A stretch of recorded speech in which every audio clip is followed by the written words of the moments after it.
Chemistry preparation. Guys, इस series में हम डिस्कस करेंगे प्रीवियस ईयर्स में आए हुए क्वेश्चंस और साथ ही साथ अदर प्रैक्टिस क्वेश्चंस जो जनरली कॉम्पिटिशन्स में पूछे जाते हैं। तो गाइस, ये सीरीज में आपके लिए ऑल्टरनेटिव डेज पर लेकर के आऊंगी और एक सीरीज में हम 10 क्वेश्चंस को डिस्कशन करेंगे जिसमें फिजिकल, इनऑर्गेनिक और ऑर्गेनिक सारी केमिस्ट्री के क्वेश्चंस होंगे, सो दैट कि आपको आइडिया लग जाए किस तरह के क्वेश्चंस जो है वो पूछे जाते हैं। तो गाइस, आपको पता है इसमें आपका केवल 12th का सिलेबस आ रहा है, लेकिन कुछ चैप्टर्स आपके बोर्ड के सिलेबस से कट हो गए थे, लेकिन वो यहाँ पर मेंशन है। तो आपको मेनली उन चैप्टर्स पे फोकस करना जरूरी है जो आपने बोर्ड्स के लिए नहीं पढ़े हैं, और जो आपने बोर्ड्स के लिए पढ़े हैं उनको आप 1 घंटा 2 घंटा जितना आपको टाइम चाहिए एक बार रिवाइज करो और सारे क्वेश्चंस की प्रैक्टिस करो। Only that is required. तो गाइस, आपको मैं सजेस्ट करूंगी ये सीरीज को आप ऐसे बैठ के देखें नहीं। 10 क्वेश्चन है, आप अपना पेन और पेपर लेके बैठो, चाहो तो आप एक नोटबुक इसके लिए बना सकते हो कि 10 क्वेश्चन मुझे सॉल्व करने हैं। जैसे ही क्वेश्चन आता है आप वीडियो को पॉज करो, सबसे पहले उस क्वेश्चन को सॉल्व करो और फिर आप देखो कि आपने जो किया है आंसर आपका करेक्ट है या नहीं, या फिर अगर आपको नहीं आता तो फिर आप उसका एक्सप्लेनेशन करो, बट आप पहले खुद से सॉल्व करने की कोशिश करो ताकि आप मैक्सिमम बेनिफिट ले सको इस सीरीज से। तो let's start the series. Start करते हैं फिजिकल केमिस्ट्री से। The first question is, if a solution shows positive deviation from Raoult's law, then sign of delta H mixing and delta V mixing will be। आपने Raoult's law पढ़ा है solution chapter में, तो आपने दो तरह के डेविएशन है जो Raoult's law को फॉलो नहीं करते, पॉजिटिव डेविएशन और नेगेटिव डेविएशन। तो ये पूछा है डेल्टा H मिक्सिंग और डेल्टा V मिक्सिंग क्या होंगे। डायरेक्ट क्वेश्चन, आई होप आपको आता होगा। आप याद रखोगे अगर डेविएशन है पॉजिटिव डेविएशन है तो दोनों चीजें क्या होती है, positive.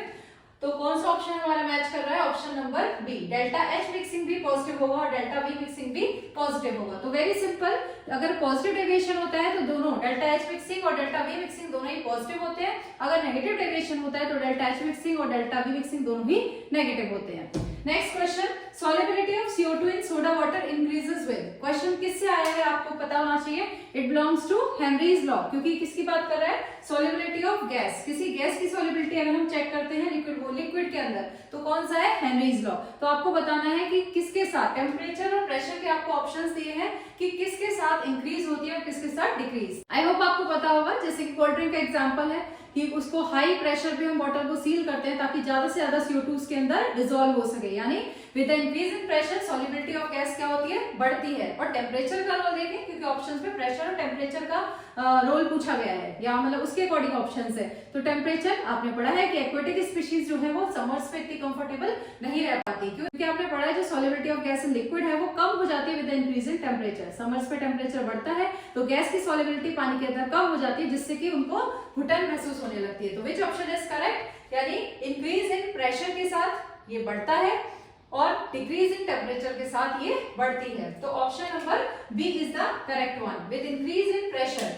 solubility of CO2 in soda water increases with increase in pressure and decrease in temperature.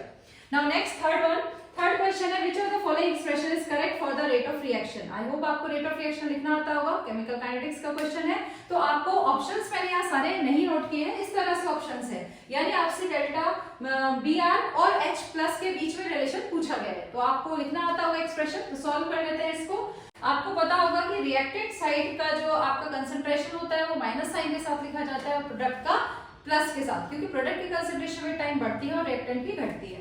तो एक्सप्रेशन अगर हम देखें तो आएगा 1/5, जो भी कोफिशिएंट होता है वो 1 अपॉन में चला जाता है, delta Br minus upon delta T equals to, इसका लिखने की जरूरत नहीं क्योंकि सारे ऑप्शंस इन दोनों के कोई रिलेट कर रहे हैं। इसके लिए लिखेंगे तो माइनस का 1/6 delta H plus upon delta T। तो अगर हम इन दोनों का रिलेशन देखें तो क्या आएगा, इन दोनों का रिलेशन अगर हमें देखें, हमें इन टर्म्स में दिया हुआ है और कोई ना कोई कोफिशिएंट यहाँ लगाए, जैसे कि मैंने एक ऑप्शन आपके सामने लिखा है, यहाँ पर 5 लगा है, बट इट्स रॉन्ग। अगर आप इसको इधर ले जाओगे तो क्या हो जाएगा, 5/6, माइनस से माइनस कैंसिल आउट हो जाएगा और कोफिशिएंट क्या आएगा आपका 5/6। तो ऑप्शन बी में ये करेक्ट था, तो आपका करेक्ट आंसर ये है जो कि ऑप्शन नंबर बी था। नेक्स्ट क्वेश्चन है, during electrolysis of aqueous sodium chloride sodium metal obtained at anode, hydrogen is evolved at cathode. इस तरह से आपको 4 स्टेटमेंट्स दिए गए हैं और आपको बताना है कौन सा कॉम्बिनेशन जो है वो ऑप्शंस करेक्ट है। तो देखो होता क्या है, electrolysis of aqueous sodium chloride. अब आपको पता है कैटायन जो है वो जाता है कैथोड पे और एनायन जाता है एनोड पे, राइट। कैटायन जाता है कैथोड पे, एनायन जाता है एनोड पे। अब NaCl नहीं है, एक्वस NaCl, एक्वस का मतलब वाटर भी है, यानी अब हमारे पास 2 कैटायन हो गए H+ और Na+ और 2 एनायन हो गए Cl- और OH-। अब आपको पता होगा कि डिस्चार्ज पोटेंशियल पे डिपेंड करता है कि इन दोनों केटायन में से या इन दोनों एनायन में से कौन जाएगा कैथोड या एनोड पे। तो आपको डिस्चार्ज पोटेंशियल के अकॉर्डिंग, वैल्यूज के अकॉर्डिंग ये क्वेश्चन करना होता है। और मैंने एक शॉर्टकट भी आपको बता रखा है कि अगर लेस रिएक्टिव मेटल्स जैसे कि सिल्वर, गोल्ड ये सब आते हैं तो H+ नहीं जाता कैथोड पे, लेस रिएक्टिव मेटल्स आपके जो हैं वो जाते हैं प्लैटिनम, सिल्वर, गोल्ड। अदरवाइज कोई भी हाईली रिएक्टिव मेटल आएगा तो कौन जाता है कैथोड पे? हाइड्रोजन जाता है। ये एक शॉर्ट ट्रिक है।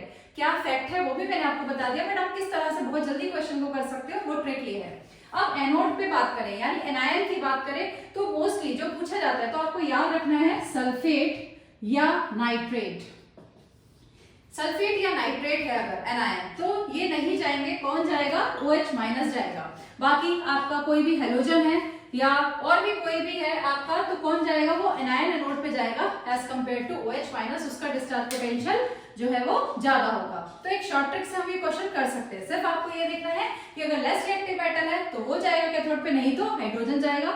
एनोड में आपको ये देखना है कि अगर सल्फेट नाइट्रेट है तो OH- जाएगा, नहीं तो वो जाएंगे। इससे आपके 99% क्वेश्चन जो है इस ट्रिक से सॉल्व हो सकते हैं। तो देखो अब यहाँ पर NaCl, अब मेटल H+ है हमारे पास और Na+ है तो कौन जाएगा? H+, यानी कि hydrogen is evolved at cathode. ये स्टेटमेंट सही हो गया। अब एनोड पे कौन जाएगा? एक Cl- है, OH। OH सिर्फ किससे जीत पाता है? सल्फेट और नाइट्रेट से, तो यहाँ से कौन जाएगा?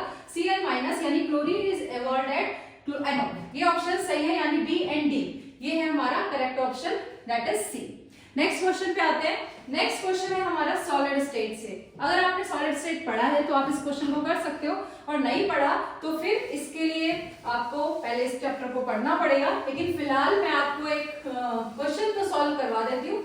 आई विल ट्राई कि जो चैप्टर्स आपके CBSE में कट हो गए थे वो मैं ही आपको करवा दूं, बट अभी के लिए आप थोड़ा सा एक्सप्लेनेशन देख लो। देखो 3 तरह के लैटिसेस होते हैं, एक होता है आपका फेस सेंटर्ड, एक होता है आपका बॉडी सेंटर्ड और एक आपका होता है सिंपल क्यूबिक सेंटर्ड। ठीक है, तो सिंपल क्यूबिक सेंटर्ड में नंबर ऑफ एटम्स टोटल होते हैं 1, बॉडी सेंटर्ड में होते हैं 2 और फेस सेंटर्ड में होते हैं 4। आप इतना याद रखोगे फिलहाल के लिए। अगर पॉसिबल हुआ तो मैं ये चैप्टर पढ़ाऊंगी आपको, CVT के लिए तो पढ़ना ही है, तो ये आप अभी याद रखोगे। और साथ ही साथ आप याद रखोगे कि 2 तरह के वॉइड्स होते हैं जब हम एटम्स को प्लेस करते हैं। जैसे बॉल्स हैं तो अगर आप बॉल्स को प्लेस करोगे तो उनके बीच में हमेशा क्या आएगा? गैप आएगा। उन गैप को हम क्या कहते हैं? वॉइड्स कहते हैं। 2 तरह के वॉइड्स होते हैं, टेट्राहेड्रल एंड ऑक्टाहेड्रल वॉइड। तो आप याद रखोगे जो भी नंबर ऑफ एटम्स होता है आपके लैटिस के अंदर वो हमेशा किसके इक्वल होगा? ऑक्टाहेड्रल वॉइड्स के इक्वल होगा। ठीक है, और जो टेट्राहेड्रल वॉइड्स होते हैं वो ऑक्टाहेड्रल के डबल होते हैं। इसको आप याद रख सकते हो। T20 आप सभी को पता होगा T20 क्रिकेट मैच के बारे में, तो आपको याद रहना चाहिए जो टेट्राहेड्रल वॉइड्स है वो डबल ऑफ ऑक्टाहेड्रल वॉइड्स होते हैं।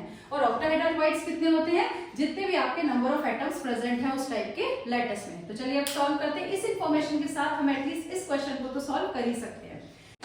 तो चलिए इसको सॉल्व करते हैं। अब हमारे पास 2 हैं एटम्स A एंड B। इसने बोला है जो B के एटम्स हैं वो फॉर्म कर रहे हैं FCC लैटिस, यानी FCC लैटिस है तो कितने हो गए टोटल एटम्स? 4। तो B कितने हैं? Total 4। And those of element A occupied alternate tetrahedral void. तो सबसे पहले टेट्राहेड्रल वॉइड्स कितने होंगे? हमें पता है T = 20, T20 मैच। तो टेट्राहेड्रल वॉइड्स होते हैं डबल ऑफ ऑक्टाहेड्रल, और ऑक्टाहेड्रल कितने होते हैं? नंबर ऑफ एटम्स के बराबर। तो 4 एटम है टोटल, क्योंकि FCC लैटिस है तो ऑक्टाहेड्रल वॉइड्स कितने हो गए? 4, और टेट्राहेड्रल हो गए उसके डबल यानी कि 8। तो टोटल हमारे टेट्राहेड्रल वॉइड्स हुए 8। पर ये एलिमेंट सारे टेट्राहेड्रल वॉइड्स में नहीं है, ये कहां पर है? ऑल्टरनेट टेट्राहेड्रल वॉइड्स में, एक छोड़ के एक। तो टोटल कितने थे हमारे पास? 8, और एक छोड़ के एक अगर ये प्रेजेंट है तो कितने भी प्रेजेंट होगा? 4 पे। तो एटम A के भी कितने आएंगे? 4, यानी आप सिंप्लीफाई करोगे तो आ गया 1। तो फॉर्मूला आपका क्या बन गया? AB। AB is the correct answer, यानी ऑप्शन नंबर C। तो आई होप कि आप सॉल्व कर रहे होंगे क्वेश्चंस को, और लास्ट में आप मुझे स्कोर बताओगे कि आउट ऑफ 10 आपका स्कोर कितना रहा, राइट? तो देखो स्टूडेंट, आपको जो टाइम मिलता है वो मोर देन 1 मिनट मिलता है एक क्वेश्चन को सॉल्व करने के लिए। मैं ऑलरेडी इस पे वीडियो बना चुकी हूँ कितना टाइम मिलता है, कितने क्वेश्चंस होते हैं, तो मोर देन 1 मिनट आपको मिलता है। बट अभी आप प्रैक्टिस में मानो कि 1 मिनट में हमें एक क्वेश्चन सॉल्व करना है, क्योंकि आप क्वेश्चंस पढ़ने में भी टाइम वेस्ट कर देते हो, 50 में से 40 आपको करने हैं तो आप चूज करते हो तो टाइम निकल जाता है। तो आप अभी फिलहाल 1 मिनट में एक क्वेश्चन को सॉल्व करने की कोशिश करो। अब आपको ये डाउट होगा कि मैम जब न्यूमेरिकल आता है तो वो 1 मिनट में तो सॉल्व नहीं हो पाएगा, तो आप हड़बड़ी में मत रहो कि कैसे सॉल्व करें 1 मिनट में। कोई बात नहीं, अभी जो मैं इनऑर्गेनिक के क्वेश्चंस आपको कराऊंगी तो ये बिल्कुल आपके बहुत लेस टाइम कंज्यूमिंग होते हैं। देखो अगर आपको कंसेप्ट आता है तो आप इन क्वेश्चंस को करोगे, अदरवाइज नहीं करोगे, क्योंकि नेगेटिव मार्किंग भी है। तो अगर आपको आते हैं तो 5 से 10 सेकंड लगते हैं आपको एक क्वेश्चन करने में इनऑर्गेनिक का, जो ये वाले क्वेश्चन जैसे मैं एग्जांपल के लिए लेकर आई हूँ। तो इसलिए घबराना नहीं है कि कहीं पर 1 मिनट है तो ऐसा नहीं है न्यूमेरिकल को आपको 1 मिनट में ही सॉल्व करना है। 1 मिनट में नहीं होता तो कोई बात नहीं, क्योंकि आपका इनऑर्गेनिक के क्वेश्चन से टाइम बच जाता है। कुछ क्वेश्चंस जरूरी नहीं है इनऑर्गेनिक की, फिजिकली ऑर्गेनिक में भी वेरी डायरेक्ट क्वेश्चंस होते हैं, नेम रिएक्शन पे बेस्ड है, तो वो तो 5 सेकंड लगते हैं आपको एक क्वेश्चन करने में। तो घबराना नहीं है, बट फिलहाल आप कोशिश करो 1 मिनट में एक क्वेश्चन करो और लास्ट में अपना स्कोर जरूर चेक करो 10 में से कितना आया। तो चलो अब स्टार्ट करते हैं इनऑर्गेनिक के question. Identify the one that does not exist. अब आपको ये ऐसा नहीं कि आपने अभी 12th में कहीं पढ़ा है, ठीक है, इतना पढ़ने की जरूरत भी नहीं, आपको कॉमन सेंस से भी बता सकते हो इनमें से कौन सा एलिमेंट है जो एग्जिस्ट नहीं करता। तो देखो तीनों कंपाउंड जिनॉन के हैं और आपने अपनी लोअर क्लासेस में भी पढ़ा है कि जिनॉन जो है वो कंपाउंड्स बना सकता है नोबल गैस होने के बाद भी, बट क्या नियॉन बना सकता है? नहीं। तो आंसर इज बी। तो आपको 5 सेकंड लगने चाहिए। आप एलिमिनेशन मेथड से भी कर सकते हो, भाई तीनों कंपाउंड जिनॉन के हैं, सारी नॉर्मल गैसेस है वो तो कंपाउंड नहीं बनाती, बट 3 कंपाउंड जिनॉन के हैं तो बनाते ही होंगे। नियॉन नहीं भी आता तो भी आप कॉमन सेंस से ये कर सकते हो। Next question, Ziegler Natta catalyst. I hope कि आपने जिगलर-नाटा कैटलिस्ट के बारे में सुना हो, जानते हो। अगर आपको आता है तो वेल एंड गुड, नहीं आता तो आप ये क्वेश्चन नहीं कर सकते। तो जिनको आता है तो correct answer is C, TiCl4 + AlCH3 का होल थ्राइस। इसको कहते हैं जिगलर-नाटा कैटलिस्ट और ये क्या करवाता है? ये पॉलीमराइजेशन में हेल्प करता है। नेक्स्ट है आपका element of 3D series with highest melting point. आपके सामने 4 ऑप्शन है, आपको बताना है हाईएस्ट मेल्टिंग पॉइंट कैसा होगा। तो आपने अपना कॉन्सेप्ट पढ़ा है कि maximum number of unpaired electrons जहां होंगे उसका मेल्टिंग पॉइंट उतना ही ज्यादा होगा। तो इन सब में से किसका सबसे ज्यादा होगा? आप सभी को आई होप पता होगा कि क्रोमियम का होता है 24 और 25, 26 आयरन, 27 कोबाल्ट। तो जब आप कॉन्फ़िगरेशन लिखते हो तो आप देखोगे मैक्सिमम अनपेयर्ड इलेक्ट्रॉन कहां आते हैं? क्रोमियम। कुछ बच्चों को कंफ्यूजन होता है कि मैग्नीज में है। मैग्नीज की कॉन्फ़िगरेशन क्या होती है? 4s2 3d5। आर्गन 18 के बाद 4s2 3d5। देखो यहाँ पेयरिंग हो गई, तो अनपेयर्ड इलेक्ट्रॉन कितने हैं? 5 है। डी में है मैक्सिमम 5। लेकिन जब आप क्रोमियम की बात करते हो आपको पता है एक्सेप्शनल कॉन्फ़िगरेशन शो करता है और इसके लास्ट में आपका आता है 4s1 3d5। तो 3d तो 5 है लेकिन 4s भी तो अनपेयर्ड है इस बार, तो यहाँ पर है 6। तो correct option is 6। Sorry, so the correct option is A, chromium. Guys next question है identify the major product form in the chemical reaction of this. तो गाइस यहाँ पर आपको पता होना चाहिए एलिमिनेशन रिएक्शन होगी, क्योंकि यहाँ पर KOH कौन सा यूज हो रहा है? अल्कोहल। KOH अगर एक्वस है तो उसका OH माइनस एक्ट करता है न्यूक्लियोफाइल की तरह, और अगर KOH इन इथेनॉल या अल्कोहलिक KOH मेंशन है तो आपका ये एक्ट करेगा कैसे? एक बेस की तरह प्रोटॉन को एब्स्ट्रैक्ट करेगा बीटा कार्बन से। तो इसके मैकेनिज्म देख लेते हैं एक बार। है आपका अल्फा कार्बन जिससे फंक्शनल ग्रुप अटैच होता है, ये सारे ही आपके क्या है? Beta carbon. तो किसी भी हाइड्रोजन को आप एब्स्ट्रैक्ट करवा सकते हो, ये बेस की तरह वर्क करेगा क्योंकि अल्कोहलिक KOH है। अब ये प्रोटॉन को एब्स्ट्रैक्ट करेगा, प्रोटॉन चला गया इसके साथ निकल गया, अब ये बच गया बॉन्ड, और जब ये बॉन्ड बच गया यहाँ पर आपका डबल बॉन्ड बना लेगा और ये अच्छा लिविंग ग्रुप है, ये लीव कर देगा। तो आपका प्रोडक्ट क्या बनेगा? CH3 एज यूजुअल सेम रहे, Br निकल गया और ये CH2 और इस C के बीच में आ गया आपका डबल बॉन्ड। तो ये आपका है मेजर प्रोडक्ट। तो कौन से ऑप्शन में ये है वो देख लो। तो option number C is the correct option, CH3 का whole twice C double bond CH2। Next question है monochlorination of toluene in the presence of sunlight followed by hydrolysis with aqueous NaOH। तो मोनोक्लोरिनेशन करवाना है toluene का। Toluene क्या होता है guys? Benzene के ऊपर लगाया है CH3, दिस इज टोलुइन। अब हमने इसको इन द प्रेजेंस ऑफ सनलाइट करवाया क्लोरीनेशन, और यहाँ मेंशन है कि मोनोक्लोरिनेशन करवाना है, हमें सारे H रिप्लेस नहीं कराना है, ओनली 1 H रिप्लेस कराना है। तो ये आपका कन्वर्ट हो गया CH2Cl में, ठीक है, ये हो गया मोनोक्लोरिनेशन का प्रोडक्ट। अब इसने कहा it is followed by hydrolysis with aqueous NaOH। अब हमने जब इसकी रिएक्शन कराई एक्वस NaOH, तो एक्वस NaOH या KOH में OH माइनस कैसे बिहेव करता है? एक न्यूक्लियोफाइल की तरह, जबकि अल्कोहलिक में बिहेव करता है एक बेस की तरह। बेस प्रोटॉन को एब्स्ट्रैक्ट करता है, न्यूक्लियोफाइल क्या कराता है? सब्स्टिट्यूशन। तो यहाँ पर ये OH क्या करवा देगा? सब्स्टिट्यूशन करवा देगा Cl का, और क्या प्रोडक्ट बन जाएगा? CH2OH, Cl की जगह आ गया CH2OH, so it's name is benzyl alcohol, तो A is the correct option. तो आई होप कि आपको सीरीज आज की पसंद आई हो। इस तरह से हम प्रैक्टिस क्वेश्चंस करेंगे, तो आप जल्दी से अपना स्कोर लिख दीजिए कमेंट्स में कि आपके आउट ऑफ 10 कितना स्कोर बना।